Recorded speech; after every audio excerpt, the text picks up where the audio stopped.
পেকুয়া বাজার থেকে মিছিল শুরু করেছেন। এই দীর্ঘ পথ পায়ে হেঁটে মিছিল করতে করতে আপনারা এই পর্যন্ত উঠছেন। সবাই ক্লান্ত হয়ে গিয়েছে। আমি আমার অন্তরের অন্তঃস্থল থেকে সবাইকে অসীম কৃতজ্ঞতা জানাচ্ছি, ধন্যবাদ। 8 তারিখ পেকুয়া উপজেলার নির্বাচনী শেষ গণমিছিল ছিল। আগামীকালকে চকরিয়াতে বাস টার্মিনালে আমাদের নির্বাচনী শেষ জনসভা হবে বিকাল 2টায়। আশা করি আপনারা সবাই যে যেভাবে পারেন সেই শেষ জনসভায় যোগদান করবেন।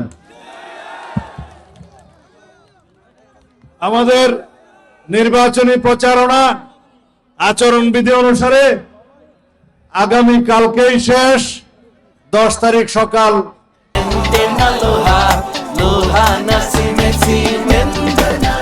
8টার মধ্যে সম্ভবত শেষ সময়, অর্থাৎ আগামী কালকে এবং রাত্রি আমাদের সকল নির্বাচনী প্রচারণার কার্যক্রম শেষ হবে।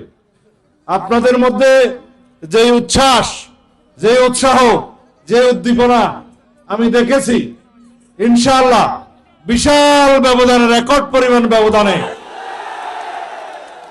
ধানের শীষ সারা বাংলাদেশের মতো এখানেও জয়যুক্ত হবে ইনশাআল্লাহ। প্রত্যেকেই ভোট কেন্দ্র আপনারা পাহারা দিবেন, ভোটের ফলাফল হাতে নিয়ে তারপরে আপনারা বেরোবেন। শান্তি বজায় রাখবেন, আইন শৃঙ্খলা বাহিনীকে সহায়তা করবেন, ভোট কেন্দ্রে যাতে কোনো অনিয়ম না হয় সেজন্য আপনারা সবাই সতর্ক থাকবেন, সজাগ থাকবেন। বিগত 16-17 বছর আপনারা শান্তিতে, স্বাধীনভাবে, মুক্তভাবে ভোটাধিকার প্রদান করতে পারেন না, ভোটাধিকার প্রয়োগ করতে পারেন নাই।